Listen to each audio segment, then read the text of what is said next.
చేసావు కుమారి? రా బాబా, వేడివేడిగా రెడీ చేస్తాను, చూస్తారా? వేడివేడిగా అన్నం. వా సూపర్. పొగలు లేచిపోతున్నాయి చూడు.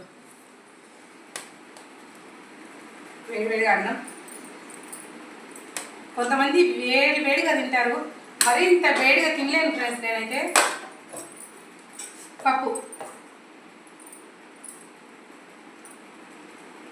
కొంచెం ఆమ్లెట్ వేసినట్టున్నదా? ఆమ్లెట్ కూడా.